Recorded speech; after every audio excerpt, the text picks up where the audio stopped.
Well, all I can say about the poverty is that they've been doing very, very well, and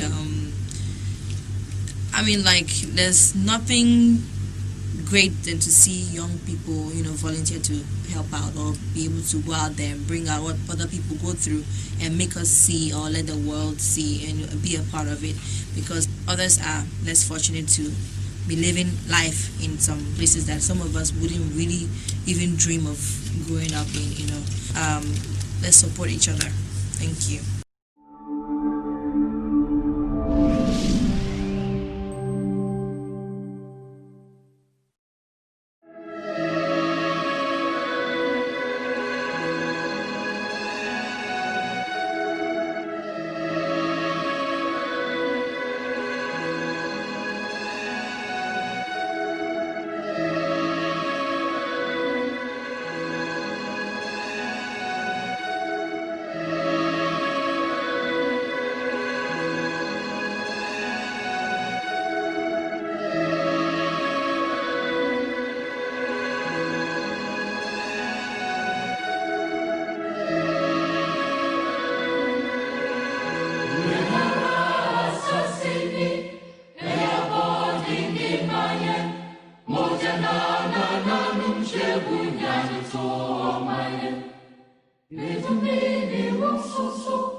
My name is Upon Abbott, the CEO of IETV. We have realized that there is a big challenge in this country when it comes to education in rural areas.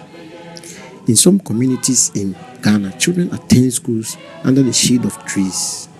Water and other facilities, including basic individual economic investment, such as skills training, are lacking because of inability of government or district assemblies due to effect of bad governance.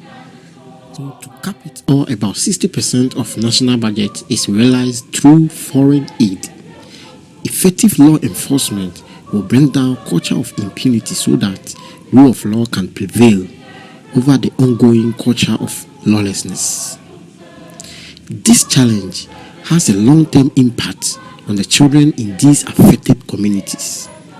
Many underprivileged communities would have education extended to children who would consequently be future leaders of the community and the nation at large.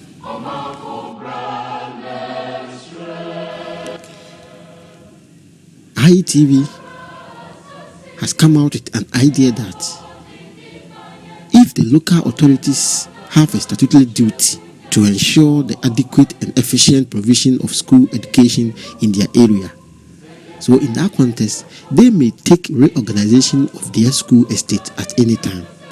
So what are we supposed to do? The community development officers has to visit the deprived areas to check on educational facilities available to them and collaborate with the beneficiaries, local and foreign volunteers for building construction.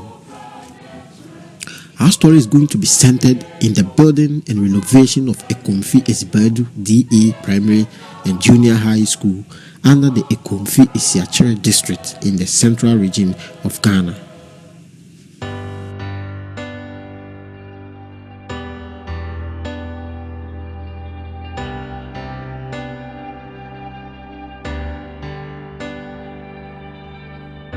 You're out on your own, uncharted road. No footprints in the dust. Fear is creeping up. Eyes on the gold, searching for home. Your soul is on the run, powered by the sun. Breathe in, be strong, thick skin, brave on, and sing this song. I will fight for my pride. Hear me loud and proud to be who I am. I will light up the sky.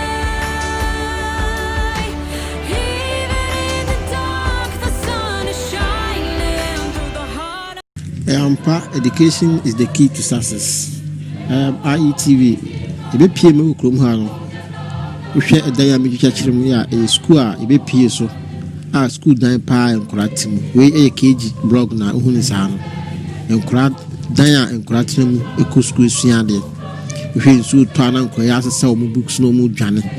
Oh, this is so it answer ko it masin aba. Edan ya ohun wo hwe no TV so ye dan ye get fan for any besima krom ofo. Omo si dan no manwie. Ene say ho nyina place nyina bubu a edan katakura wan kataso but krom ofo na abo apata ama GHS 1 to GHS 3 nkura omo tena dan mo hwe emu de mo aye mo nya tutumu to krom nyina. Oh, Ghana in fact ye bre ye Africa with gold, diamond, bauxite, timber, oil, and everything. All the natural resources, we have them here in Africa. We edan ya enkura yi tremosia de safety kura first in here. We edan pillars na yi na kura ti dan we mu na nsu ese ya de na beto wa ha patapa ya bo de nkura tremo amusua de enye kura sa kura ti dan we mu no usua de a adwen kura tam bia na adwen ofi odwen aduane because when say aha na wote no onya comfortable. Edan nya enkuda mpo mo nje ho say o me na mo ba school. They say yamma eni anda ho enyai MPP NDC party we ne yewe party we ne yewe ya na ya hweso ambo ankuda na dache the near future na penifo e benyo mo man mu no ani be nyai pa na amamu be de yenhwe we common room staff common room teachers for a post to mo ba mo tenam the teacher ni aya post na ko tuba bi sei na say the staff common room ya na wo bin say obe sole say wo ba school abekira de post no to okura wonko ani mo pa. Yes, I am passionate about education because it is education that made me. The countries that have made great strides in our time have relied on educated and skilled populations. Education is the anchor for all our plans and programs.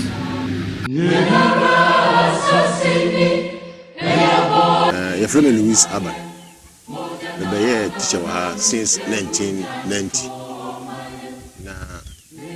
School na Atabiase and chief na Ukumalo.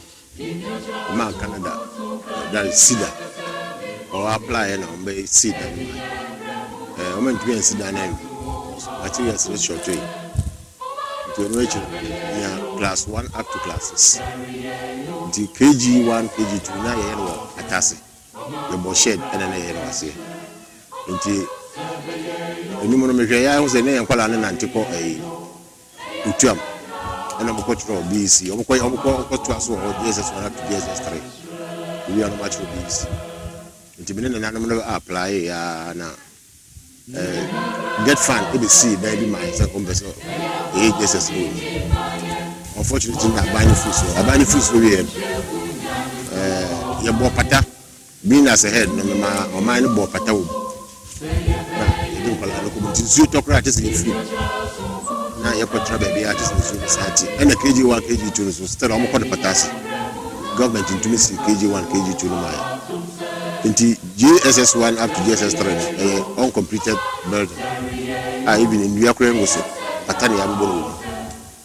Into Amankolano Yana do Sutobra say every May, June, July, Conadiana, Colano Sofa. But all the same, the first year it means 100%. Into me third year, I'm doing a GSS Ohana. That's last 3 years, and I buy the transfer near the nearest community. But that's what you come and make it means still programs in that way. Colano Sofa. Especially KG1, KG2 at the same time, J1 up to J3. And I'm saying, now so into me, Papa Mom, the teachers in the bar, motivation over Yana Maya, I'm a free. The other time, Yana understand for so hard. The best to say, or meet me a boa, not commerce Nana Maya. Now, even teachers bango, in some cases, Yana rare areas, teachers near teachers bango as well. It means Boama teachers no energy, our grass, Tinka, the best to say, KG1, KG2, no more J1 up to J3, so my mom, why at least teachers bango, now teachers. About it miaka.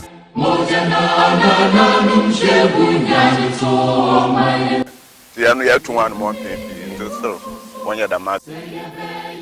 Have you MPP now in here? Yeah. Have you this now in here? Yeah. constituency where MPP na winning, yeah, constituency NDC where na winning, yeah, and it's in the Good baby and the teachers and one boy, one boy, and the minimum crowd, and still a woman who wants sign church or and you father. But when you bet me a Tradia Africa, sir, teacher me to be Tradia 37 years. Or for retirement, I say about 3,700. Every year, 100 Ghana. And he said, you hear what baby, so be able to what boy here, the mother of one. Yes, good, then name pastor who the new green and that I woman that they announced the chance no one will be access the hour and so. Why then? What's the son? Maybe I'll go to season that now and soon go to it, but then okay, about to oh yeah, MPs says I want to have it. There's a particular kind of leadership that we need in Africa. We don't have leaders in Africa. We have people who come to steal and go. Yeah, to abandon who want to obey them.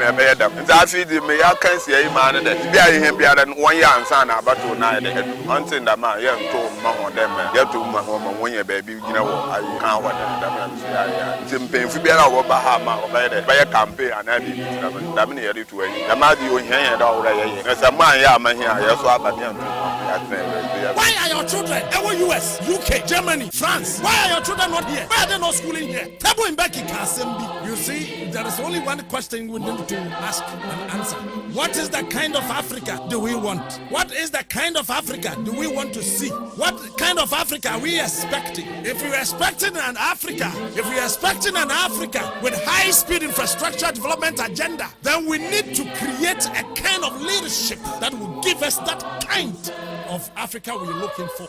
Hi everyone, I'm the head teacher for ETSIBEEDU Basic DA, and I want to use this opportunity to express some of our challenges we face in the school.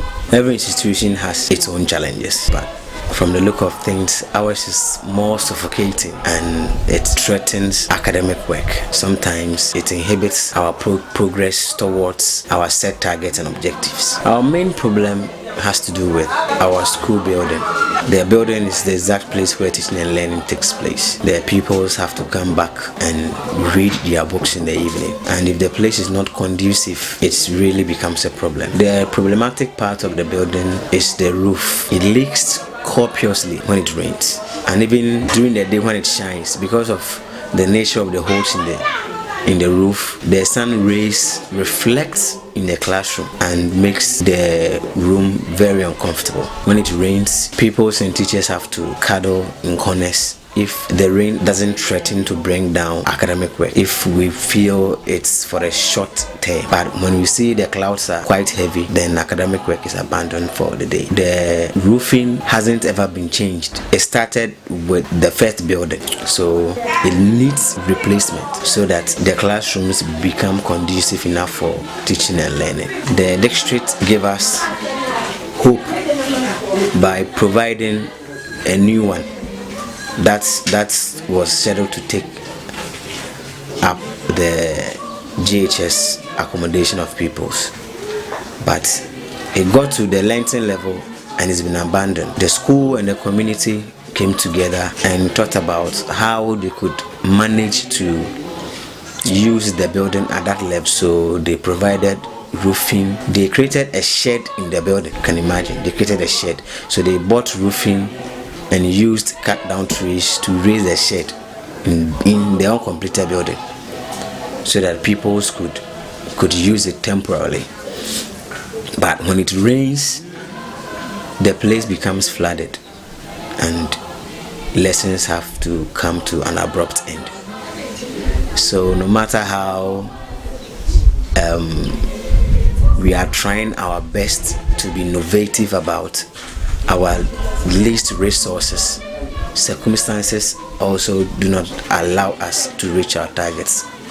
So it still becomes a problem unsolved, and as such, efforts have been made through writings to the district assembly, through the education office, but they only come to inspect it, go back, and nothing is done. And because of that, the building is rotting away. The pillars are now breaking off to show the skeletal framework of the iron rods. And when this happens, the building loses strength and it might even collapse, such that the little investment that was made from the beginning to this time will come to nothing.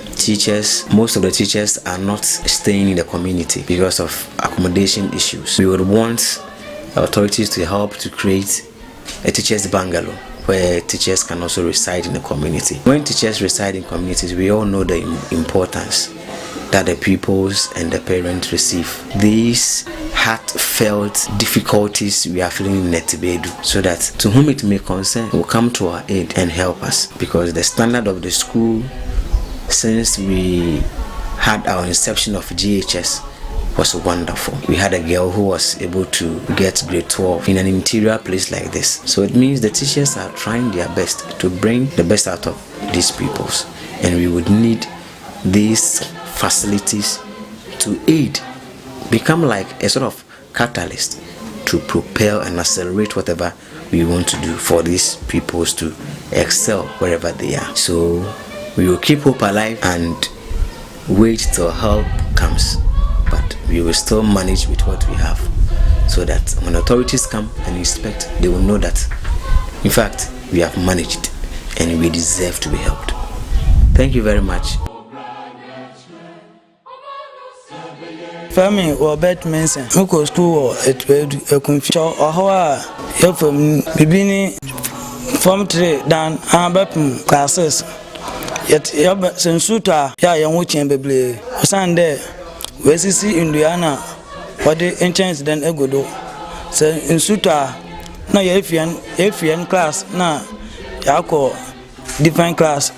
Abandama, young watching ya, Alaye, Namuan Kande.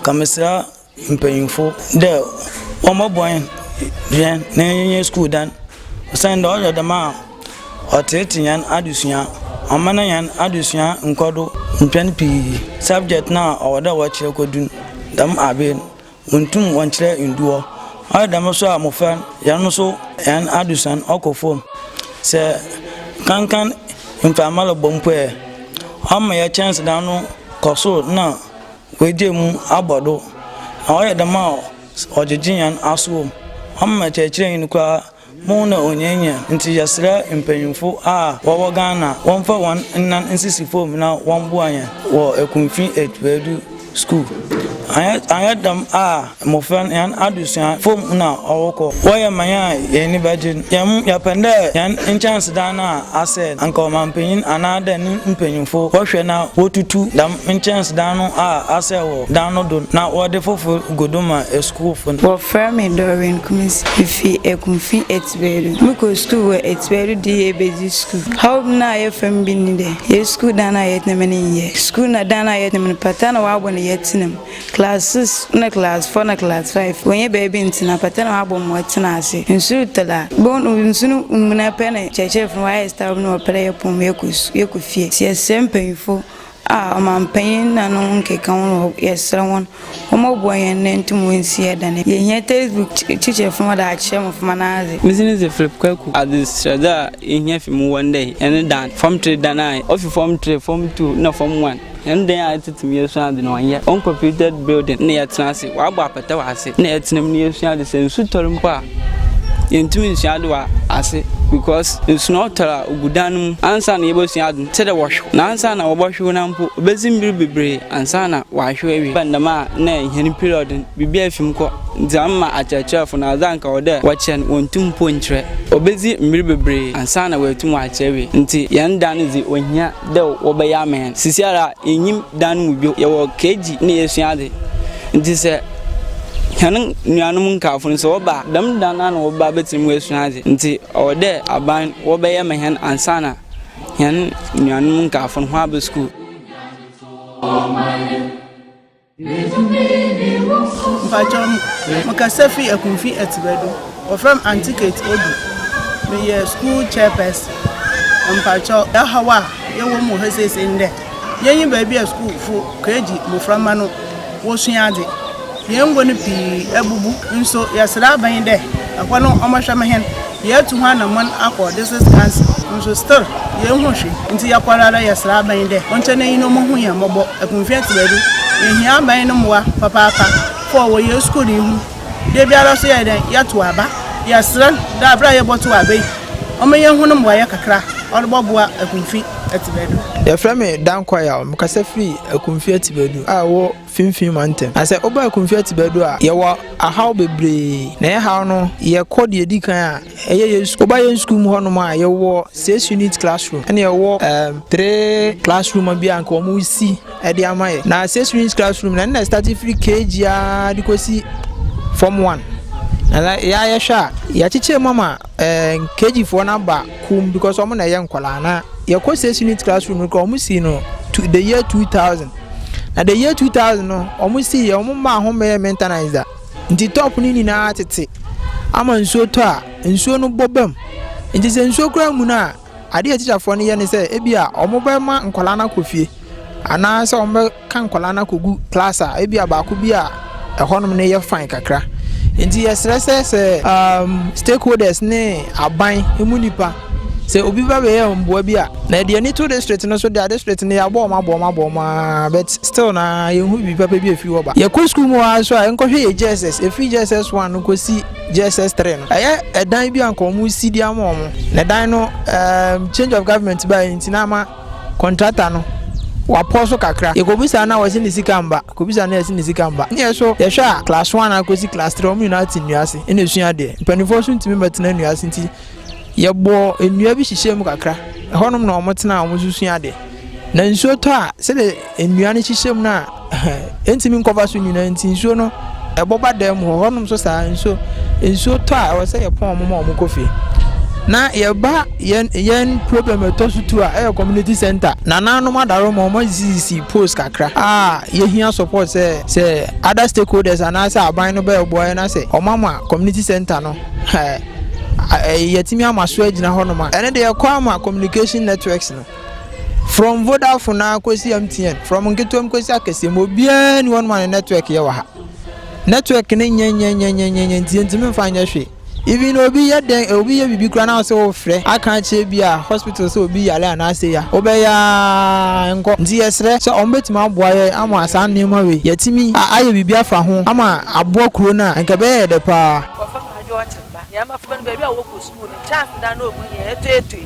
ye tutu nti nsuto da ma fubani wo befe otu ansa na teacher fun wasa wayin wa akọ wo ko no so bebre egu wo no so monka na ade da wo awura aba ogbahwe na hoye ni ye me Efi Ekumfi Etibeedu ofan kodio afedi na me committee member wo Ekumfi Etibeedu ha no krasem ne oye wo haw kakra wo yesku sam nti yehia nwa ye wo yesku sam ankasa yehia danka aban botum wabo he ana de adofo bi botum ayo man wo yesku sam ho yehia nwa ankasa wo yesku sam a oya adofo da wo ba wo school ne nsu rotana de nsu mu akasa waka teacher aka cha wo ba na onko you teach any problem, you go teach any awareness and suit a and you see home of Roger Pam on the fee.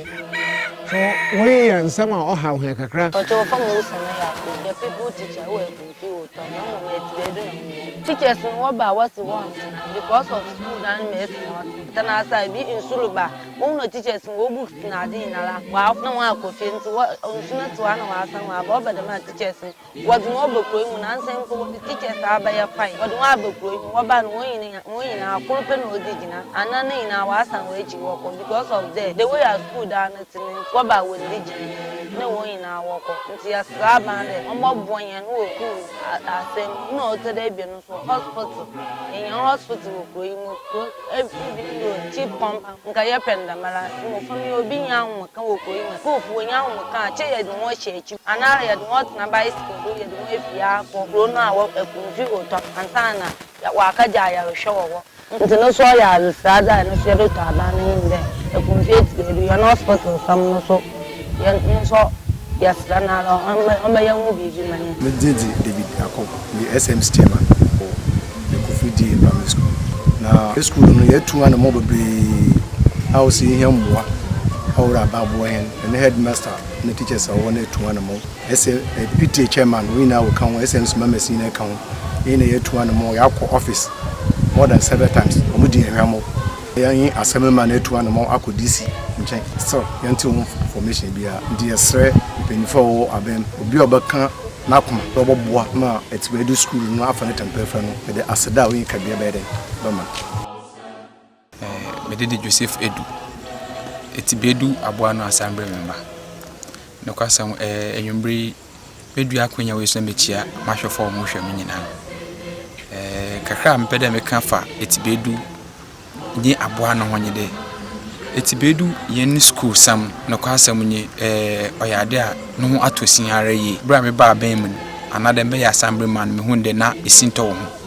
Ne kwasam yitu anamo legislative assembly nyame nchade na central regional minister itu nkofo mo ba behwe nti EKUMFI plan ba behwe ye bibia de nka nyame adom obedi hu dwuma amaye emuna nso be no na ehwe EKUMFI a na ETSIBEEDU yo school bia ye wo school under the tree amofra kra ko school wo ndwiase ananka entwa yi nti ne nyina no kwada regional minister nyem to akara obedi hu dwuma ne kwasam ye hwe ya na dwumedi no nkodo nti ETSIBEEDU assembly ma me assembly member me nyina nanom Aban Hima Unit Committee na SMCPT itu anamo DC in office go so good do pepe na yekoto education director ho nti enye nyina kasai me kasa na headmaster kra ka ho ETSIBEEDU headmaster ka ho enye DC ko kasai ya no kado ne kwasam wati school no ho nsam dada nti obambodin do behwe de roofing na say no ba beye na ye get fund project bi ho no nso wo si wo wi wo do lent bibia kama by roofing no kai nti moya rehonye de na mkola ne nya bibia wo school nti teachers na wo funa ade ye hwe na ye bibi wo inside am for no betum atena na protect on we wia nti tedi de men hiasa mina go to DC na DC ka che ne yin sabto be di hudwuma asatena almost 3 to 4 years ni onkasa ye ho mpanyifo etu ana mo yetu ana mo etu still onkasa ye nti we de mo abaye da nyame ase nti ye be for da makonye ni atase DC na nkasa okwan bi ro be hu yen ana obete yen kan megidi de ontum no da masema ye kan onka da ye ndi hudwuma bia ya twa latest na ade nyina akone nchen dise ne ote yen kan ommode no mbo he ne ye besre aban in education directors na horo nde wonhwe na wombo he na ETSIBEEDU school ne de sisi ade bibia du ne de oyare ho pam tibia school na ye kan enye school a nka ndembri ehwe omampanyin na nkasa bo so free education say free education na say school bi today ya mofo be de ne wesuade ne wetum wetwa ne waba free SHS waba no kire yo ho kese kra nti ye so omampanyin do ombo he na yin school no momfo ntapapa mfra afi ade ku so hia yen da hina kuma do pon pa do de ETSIBEEDU ko na nkasa yenyi toilet facility nti enyi bibi kura ye ko toilet odi bibi ne ye ko toilet ETSIBEEDU oye dema yen nsunu ye sraban ombombo de no ombo yen DC ya kan ne kwasem ni ya kan ye kan da obeye oche na obeye stre yen tin nka nti omampanyin na nkasa ombo yen omma DC na nkasa na so nti de ombombo de no onye yen toilet na ade omfa ma yen ETSIBEEDU omfa ntapapa mfra bodi akonye do na masa na chia madofo nyinara de ETSIBEEDU ahoho a anade wona wo fi ETSIBEEDU a wanyi waso gunya da na wo hwe hen ni nyina de ye wontwa wanyi mehwe oman ETSIBEEDU osade ne mpanyimfo so ada ye ne wa na ye se mpo sa banre mboy na yankasa ebetumi aboy ye ho a kakra nkra yankasa ye nso ebetumi ya ye ne da aboy ye na ma na ETSIBEEDU ni ye nyine mfa mbu ETSIBEEDU na ETSIBEEDU mfa ntapapa mfra mede obi biara se yankopon show bia mede amase video ya me mede support community ayewo central region ETSIBEEDU say ya empanifo no so say DC any MP so omada omumbie wo mani e communities ayewo saa krokro na ahihye mu ni nyina no omonhwe na omoma omani emra omo so eno nti titru ena me video say woko ETSIBEEDU a anye bia no with the help of NGO in a school nesi hono omo ebisiye woko ETSIBEEDU a with the help of NGO and a community library with ICT computers lab and also so yesi ewiye ankwala no and omo access sa information e wo mo library ukwa and with NGO and a sabi teachers toilet kra no yede ayade akwesiwo nti sese no adwuma na aka no oman no asade with my soul. It is well with my whole life. I'm so blessed that I might cry. Clean conscience so I sleep fine. Healthy body cause I eat right.